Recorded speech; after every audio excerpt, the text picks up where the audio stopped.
Bismillahirrahmanirrahim. Assalamualaikum warahmatullahi wabarakatuh. Selamat sore dan salam sejahtera bagi kita semua. Bapak dan Ibu yang saya hormati, mungkin mohon izin saya memperkenalkan diri terlebih dahulu. Perkenalkan, nama saya Muhammad Taufik dengan NIM yang sesuai tertera 2205 0101 0055 yang saat ini aktif sebagai mahasiswa Universitas Siber Asia di Prodi Komunikasi PJJ S1 di KM 801. Pada hari ini saya akan menyampaikan lembar jawaban dari ujian tengah semester pada mata kuliah Teknik Lobi dan Negosiasi dengan dosen pengampu Bu Rosana SS MIKOM AMIPR CPS. Izin Bapak dan Ibu untuk mempersingkat waktu, saya akan langsung mulai pada soal yang pertama, yaitu mengapa komunikasi persuasif penting dalam negosiasi. Nah, jawaban saya adalah sesuai yang tertuang. Komunikasi persuasif itu akan sangat penting karena kenapa? Karena itu merupakan inti ya, komponen utama dari negosiasi yang mana itu bertujuan untuk dapat mengubah sikap, pendapat, atau tindakan pihak lain secara sukarela tanpa paksaan. Itu sesuai ya pendapat dari Richard Petty dan John Cacioppo pada tahun 1986 bahwa persuasi adalah proses psikologis untuk mengubah keinginan seseorang melalui komunikasi. Contoh, yaitu seorang negosiator perusahaan meyakinkan mitra kerja untuk dapat menerima harga baru dengan menunjukkan manfaat jangka panjang. Jadi bukan jangka pendek, tapi jangka panjang. Itu yang akan menarik minat ya dari mitra kerja untuk dapat menerima kesepakatan yang kita berikan.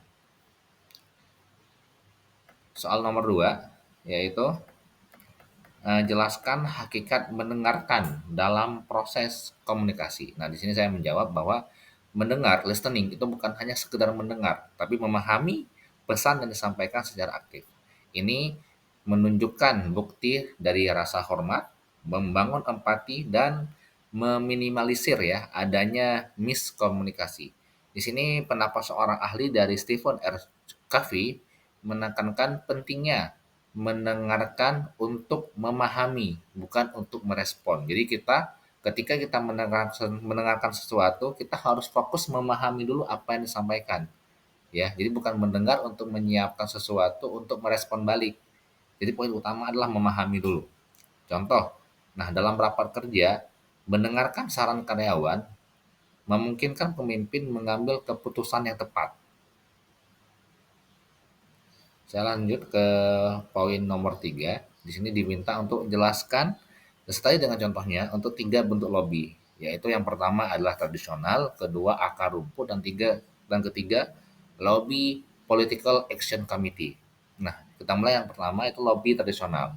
Nah, ini dilakukan secara informal ya, tidak resmi, melalui hubungan personal, hubungan kedekatan. Contoh, bertemu pejabat sampai bermain golf untuk membicarakan perizinan proyek. Nah, ini kalau yang kami di Aceh itu ya eh, kayak kopdar ya, kopi darat gitu ya. Jadi banyak masalah yang bisa kita selesaikan di warung kopi gitu. Jadi dengan secangkir kopi hangat terjalin kedekatan, nah di situ bisa terbentuk komunikasi yang baik yang bisa melancarkan banyak hal ke depan.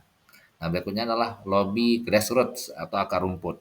Yang mana di sini adalah teknik lobby yang melibatkan masyarakat umum untuk mempengaruhi suatu kebijakan. Contoh, seperti komunitas lingkungan yang dia itu menggalang tanda tangan atau petisi ya.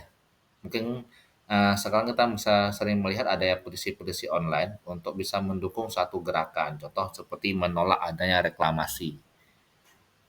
Kemudian yang terakhir adalah lobby PAC, yaitu Political Action Committee, yaitu teknik lobby yang dilakukan oleh kelompok yang memberikan dukungan dana kampanye. Contoh seperti PAC Industri Farmasi mendukung kandidat yang pro regulasi longgar. Nah, di sini mungkin kita eh, mungkin baru kejadian di tahun sebelumnya ya, seperti apa adanya, ya mungkin saya tidak mau berkomentar terlalu jauh ya, mungkin pernah mendengar kasus sirup ya, obat sirup anak-anak yang pada akhirnya menyebabkan gagal ginjal, itu yang ternyata ditemukan adanya zat-zat tertentu yang bisa menyebabkan kerusakan ginjal pada anak. Nah, itu mungkin bisa menjadi sesuatu hal ya yang mengangkat terjadinya suatu gerakan bahwa perlu adanya regulasi ya, peningkatan regulasi yang mungkin sebelumnya longgar sehingga terjadi fraud segala macam sehingga perlu untuk dikuatkan kembali. Yang berikutnya adalah poin nomor 4, jelaskan strategi negosiasi dan upaya meyakinkan pihak lain. Apa saja keterampilan yang harus dimiliki oleh seorang negosiator. Nah, di sini saya menjawab yang pertama adalah strategi. Yaitu pertama adalah kolaboratif ya. Ya, artinya win-win. Kolaboratif ini win-win. Artinya ya kita sama-sama simbiosis mutualisme lah. Ya, sama-sama memberikan keuntungan. Dan yang berikutnya adalah kompetitif ya, win lose. Nah, itu kompetitif ini lebih ke mungkin kalau untuk win lose ini kompetitif mungkin kita melakukan negosiasi ya. Kita membandingkan ya kelebihan produk kita, win-nya apa dengan eh, produk kompetitor ya. Mereka lose-nya di mana, kita win-nya di mana gitu. Nah, kemudian ada juga kompromi, akomodatif dan juga menghindar. Nah, artinya menghindar ini kita menghindari hal-hal tertentu ya. Kita sudah melakukan mitigasi risiko terlebih dahulu, kita menghindari bahasa-bahasa tertentu yang nantinya mungkin bisa merusak ya, merusak hasil dari negosiasi tidak sesuai dengan apa yang kita harapkan. Dan berikutnya adalah upaya untuk meyakinkan. Nah, di sini kita perlu menyiapkan argumen yang logis, memahami kepentingan lawan ya, lalu membangun kepercayaan. Kemudian ada keterampilan, tentunya kita memerlukan komunikasi efektif ya, analisis masalah itu yang tadi ya, mitigasi risiko, emosi yang terkendali, nah, mendengarkan aktif ya, yang juga sempat disinggung di soal nomor pertama atau kedua, mendengar untuk memahami, bukan untuk merespon, dan juga fleksibel dalam solusi, jangan terlalu kaku. Kelima, jelaskan apa yang Anda pahami mengenai negosiasi. Jelaskan juga mengenai unsur-unsur teks dalam lobby dan negosiasi. Jawaban harus disertai dengan contoh. Nah, negosiasi itu adalah, yang saya pahami adalah proses komunikasi antara dua pihak atau lebih untuk mencapai kesepakatan yang saling menguntungkan, yaitu ya, simbiosis mutualisme, saling menguntungkan. Unsur-unsurnya antara lain ya tentunya mulai dari pembuka dulu, tujuan ya, tujuan dari negosiasi apa, argumen, menyiapkan berbagai macam argumentasi lah yang dibutuhkan, penawaran ya. Lalu kita tutup. Nah, contoh mungkin surat permohonan kerjasama yang membuat penjelasan manfaat bersama ya. Yang keenam, jelaskan mengenai teori perbedaan budaya dalam negosiasi dan jawaban disertai dengan contoh. Nah, di sini saya mengangkat pendapat dari seorang ahli bernama Hofstede bahwa perbedaan budaya itu seperti individualisme ya, individu perorangan versus kolektivisme ya, beberapa orang kolektif, atau high context melawan low context dan juga mempengaruhi gaya negosiasi. Contoh, eh, mungkin kan sering melihat ya bahwa negosiator Jepang itu cenderung tidak langsung dan menghindari konfrontasi. Nah, sementara negosiator Amerika itu lebih berani, mereka lebih lugas dan kompetitif ya. Jadi mungkin ya sudah siap ya dengan potensi-potensi konfrontasi yang mungkin terjadi di dalam negosiasi. 7. Jelaskan pemahaman Anda mengenai adanya perbedaan budaya dalam negosiasi. Lantas bagaimana upaya untuk menciptakan komunikasi yang efektif karena adanya perbedaan latar budaya dalam dunia bisnis? Nah, yang pertama yang saya menjawab upaya yang harus dilakukan yang pertama adalah mempelajari budaya mitra negosiasi. Nah, kita harus melihat dulu ya, kita harus membaca karakter dengan perusahaan yang ingin kita negosiasi seperti apa, itu yang perlu kita pelajari terlebih dahulu budayanya seperti apa. Kemudian menghindari asumsi dan stereotip ya.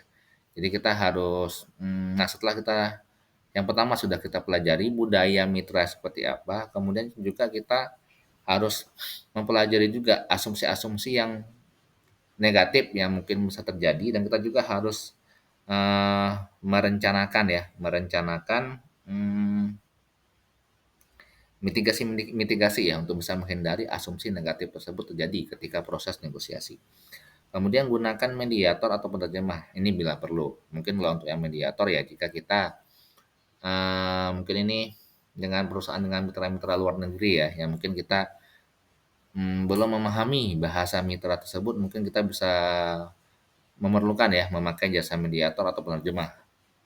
Nah, fokus pada tujuan bersama. Nah, itu tadi kita fokus pada eh, strategi kolaboratif ya, win-win ya, win-win solution. Artinya simbiosis mutualisme, saling menguntungkan bukan cuma dari pihak negosiator tapi juga mitra juga mendapatkan manfaat yang sama. Dan fleksibel dan empatik ya. Fleksibel artinya di sini kita harus berani mengeluarkan kebijakan ke depan seperti apa dan juga empatik. Contoh, nah misalkan dalam negosiasi ekspor ke Arab Saudi, perusahaan Indonesia menghindari jadwal diskusi saat waktu sholat ya, karena kita pertama tadi ya, kita harus memahami budaya mitra seperti apa. Yang kita sama-sama tahu ya, Arab Saudi itu adalah negara yang kental dengan budaya Islaminya. Yang tentu bahwa di Islam sendiri ya, mungkin juga Indonesia ini termasuk saya sendiri juga Muslim, bahwa ada hadis yang mengatakan ketika azan sudah berkumandang maka tinggalkanlah segala urusan duniamu. Jadi mungkin itu ya, kita harus mempelajari dulu budaya mitra yang akan kita negosiasi seperti apa untuk bisa mencapai ya kesepakatan yang kita harapkan. Ya mungkin demikian yang dapat saya sampaikan terkait pemaparan lembar jawaban UTS saya di mata kuliah Teknik Lobby dan Negosiasi. Saya pribadi memohon maaf jika memang ada penyampaian kata yang kurang sesuai, mohon dikoreksi. Sekian dan terima kasih. Wassalamualaikum warahmatullahi wabarakatuh dan selamat sore.